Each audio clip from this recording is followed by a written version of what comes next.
हिंदी कलम में फिर से आपका एक बार स्वागत है। ये वीडियो विशेष रूप से 7वें चरण से संबंधित है। ये न्यूज़पेपर कटिंग आज न्यूज़पेपर का है, आज का है यानी 29 सितंबर 2022 का पटना का संस्करण। और अभी आप इसका फ्रंट पेज देख रहे हैं, डेट वगैरह देखना है तो ये देख सकते हैं।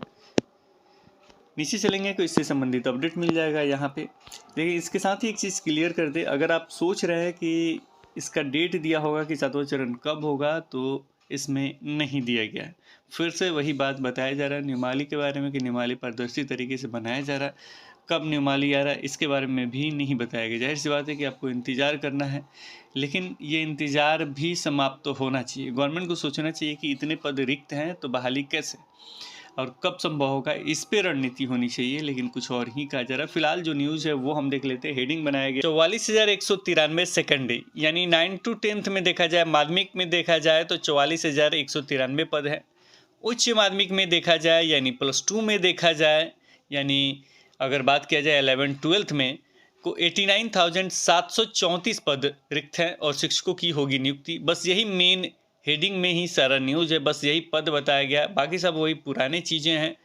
नियमावली आ रही है, पारदर्शी तरीके से बन रही है, बाकी सब वही है। चलिए पढ़ लेते तेजी में।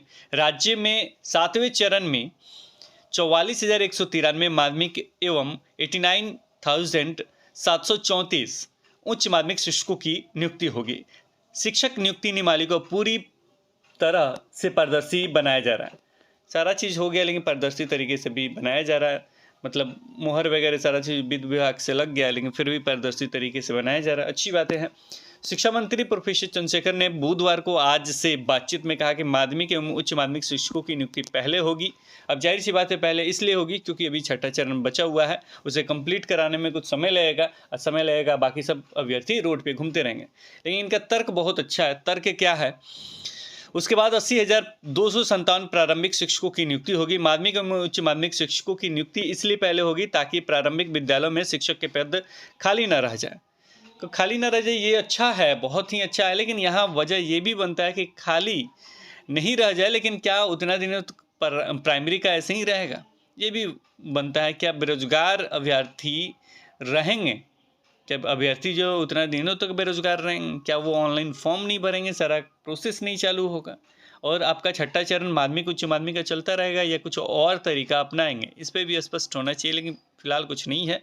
आगे देखिए तो आगे लिखा गया या देखा गया है कि माध्यमिक एवं उच्च माध्यमिक शिक्षकों की, पेज नंबर 9 पे चलेंगे। लेकिन एक और चीज़ यहाँ पे ध्यान देने योग्य है। आजकल बहुत ज़्यादा न्यूज़ आ रहा है बहाली से संबंधित, नियुक्ति से संबंधित, लेकिन उसके साथ ही एक और न्यूज़ जोड़ा हुआ हमेशा मिल रहा है और इसी के साथ ये छपता है कि केंद्र से इतना पैसा नहीं मिला। तो यहाँ ये केंद्र से पैसा नहीं मिला और यहाँ बहाली का न्यूज़, ये दोनों एक साथ चल रहा है। लगातार हम 2-3 दिनों से देख रहे हैं, आप भी देख रहे होंगे। जाहिर सी बात है, ये कह रहे हैं कि ये नहीं मिला तो ये कैसे है? मतलब तो यही निकलता है, कहीं और भी न्यूज़ आ सकता है, लेकिन हमेशा यही हो रहा है। लेकिन शिक्षा विभाग को देखना चाहिए, समझना चाहिए कि रिक्त पद है और शिक्षा से ही बिहार आगे बढ़ सकता है। अगर आप शिक्षा व्यवस्था खराब कर दें, ठप कर दें, हमेशा गुणवत्तापूर्ण शिक्षा की बात की जाती है और आपके स्कूलों में शिक्षक नहीं है, पता नहीं किस तरीके से बात किया जाता है। अगर जाहिर सी बात है, अगर शिक्षक ही नहीं रहेंगे तो कैसा पढ़ाई, कैसा आगे बिहार की बात किया जाता है? अगर कोई बच्चा, कल का भविष्य का जो बच्चा है वो पढ़ नहीं पाएगा तो वो क्या करेगा? जाहिर सी बात है, कुछ नहीं करेगा। एक तो बेरोजगार रहेगा, एक नौकरी नहीं मिलेगी, विदेश जाएगा और बिहार का क्या आगे बिहार बढ़ पाएगा? जैसा है वैसे ही रहेगा और नीचे गर्त में चलता हुआ चला जाएगा। इस चीज़ को समझना चाहिए और जल्द से जल्द शिक्षकों की बहाली करना चाहिए। +2 स्कूलों में करना चाहिए, माध्यमिक स्कूलों में करना चाहिए, प्राइमरी स्कूलों में करना चाहिए। अगर ये रिक्त पद भर जाते हैं, पूरे जो है रिक्त पद भर जाते हैं, उसके बाद कोई मांग आपसे क्यों करेगा? नहीं करेगा। इस चीज़ को समझिए और जल्द से जल्द बहाली कीजिए। अब चलेंगे पेज नंबर 9 पे भी, वहाँ पे भी देख लेते हैं क्या कुछ लिखा गया है। ये पेज नंबर 9 है, यहाँ पढ़ेंगे बहाली बाद में होने से प्रारंभिक विद्यालयों के शिक्षक भी चयनित होकर चले जाते हैं। इसे प्रारंभिक विद्यालयों में पद खाली रह जाते हैं, इसलिए माध्यमिक एवं उच्च माध्यमिक विद्यालयों में शिक्षकों की बहाली का फैसला पहले लिया गया है। विधिक परामर्श के साथ विज्ञान में शिक्षकों की कमी दूर करने की दिशा में काम चल रहा है। एक लाइन और है, क्या ये हिंट दिया जा रहा है अतिथि शिक्षकों के बारे में? विज्ञान में शिक्षकों की कमी दूर करने की दिशा में काम चल रहा है। विधिक परामर्श के बाद क्या कर रहे हैं? कुछ दिनों के लिए करेंगे, फिर उन्हें हटाएंगे, फिर से नियोजन करेंगे। ये कैसा मतलब क्या है? अतिथि शिक्षक की अगर बहाली करते हैं तो जाहिर सी बात है दिक्कत होगा। 3 मंथ 6 मंथ उसमें लगेंगे, फिर प्रोसेस आगे बढ़ेगा, तब तक फिर या तो आप करना नहीं चाहते, या तो आप नियोजन करना नहीं चाहते, अतिथि शिक्षक के भरोसे ही कार्य करवाना चाहते हैं। 2-3 साल तक नहीं कराएंगे, किसी को बहाली करके 10 महीने या 6 मंथ या 1 मंथ में हटा देना चाहते हैं? नहीं हटा देना चाहते, क्यों नहीं प्रोसेस स्टार्ट करवा रहे? माध्यमिक उच्च माध्यमिक के जब रिक्त पद हैं, सारी चीज़ें हैं, कोई छठा चरण अपना चलाते रहिए, 7वें चरण का नोटिफिकेशन निकाल के अप्लाई वगैरह करवा दीजिए। अप्लाई वगैरह करेंगे तब तक आपका छठा क्लोज हो जाएगा। इसी मंथ शेड्यूल निकाल दीजिए और कहिए कि नवंबर से आप लोगों को फॉर्म भरना है, बात खत्म हो जाएगा, आंदोलन खत्म, सारा चीज़ खत्म। या दिसंबर से ही एक लेटर निकाल दीजिए, दिसंबर से आपको इतने तारीख से फॉर्म भरना है, सारा चीज़ प्रोसेस खत्म। उतना दिनों में आपको आपकी जिम्मेवारी, आपके विभाग की जिम्मेवारी हो जाएगी कि छठा चरण क्लोज करना है। नहीं, ऐसा हो सकता है? कभी नहीं हो सकता। फिलहाल देखिए आगे क्या कुछ लिखा गया, इसे भी देख लेते हैं। शिक्षा मंत्री प्रोफेसर चंद्रशेखर ने बताया कि शिक्षक नियुक्ति नियमावली को पूरी तरह से पारदर्शी बनाया जा रहा है। इससे संपूर्ण नियुक्ति प्रक्रिया में पारदर्शिता झलकेगी। नियुक्ति प्रक्रिया से जुड़े कोई भी अधिकारी कर्मचारी निरंकुश होकर काम नहीं कर पाएंगे। हस्तांतरण नीति पर भी काम चल रहा है। अब क्यों छोड़े हस्तांतरण को, उसको भी, उसके बारे में भी अपडेट है कि उस नीति पे भी काम चल रहा है। बहाली भी हो रहा है, हस्तांतरण भी होगा, सारा चीज़ हो जाएगा, एक ही बार हो जाएगा। एक सवाल के जवाब में शिक्षा मंत्री प्रोफेसर चंद्रशेखर कहते हैं कि प्रधानाध्यापकों के 6000 पदों पर भी नियुक्ति होगी। पुस्तकालय अधीक्षकों के भी 1893 पद हैं। मुख्यमंत्री नीतीश कुमार ने 10 लाख नौकरी एवं 10 लाख रोजगार का वायदा किया है। 10 लाख नौकरी में 1/4 का योगदान शिक्षा विभाग का होगा। प्रोफेसर चंद्रशेखर ने शिक्षा मंत्री की कुर्सी संभालते हुए 1 माह 12 दिन हो गए हैं। यह पूछा जाने पर कैसा लग रहा है कि जवाब में कहते हैं कि बहुत दूर तक जाना है, बाधा कहीं नहीं है। मुख्यमंत्री नीतीश कुमार की शिक्षा और बेरोजगारों के प्रति चिंता की दिशा में सरकार द्वारा कई कदम उठाए जा चुके हैं और कई कदम उठाए जाने वाले हैं।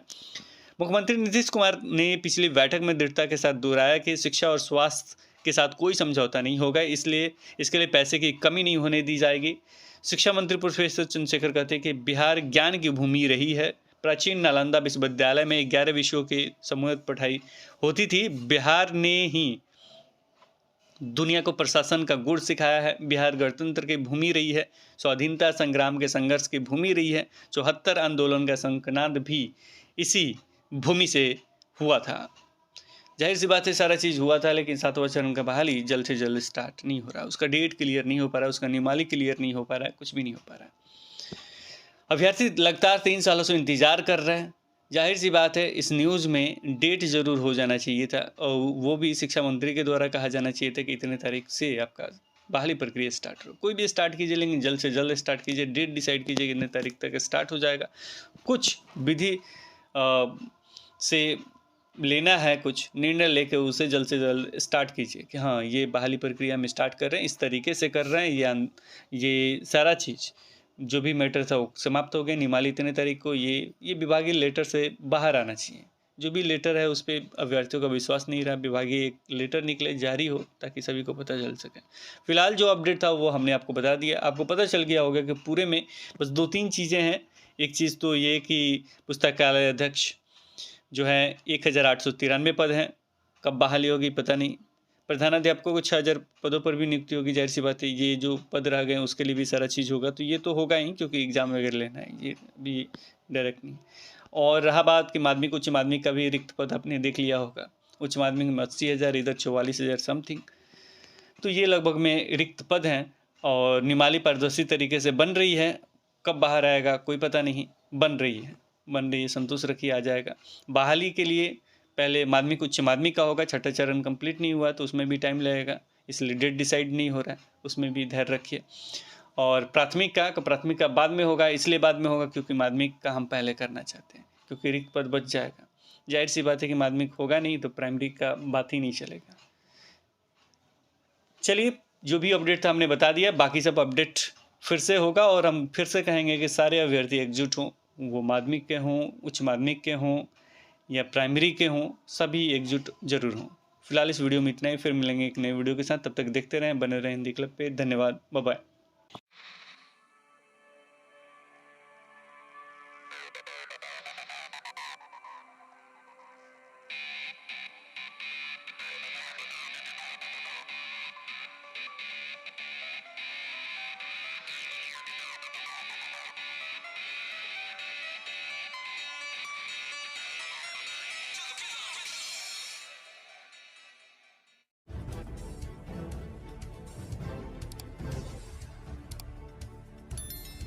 सब्सक्राइब कीजिए हिंदी क्लब को, दबाइए इस बेल आइकॉन को ताकि हमारा वीडियो आपको मिले सबसे पहले। शेयर करें अपने दोस्तों के साथ ताकि वो भी इसका लाभ उठा सके। ये सब बिल्कुल फ्री है।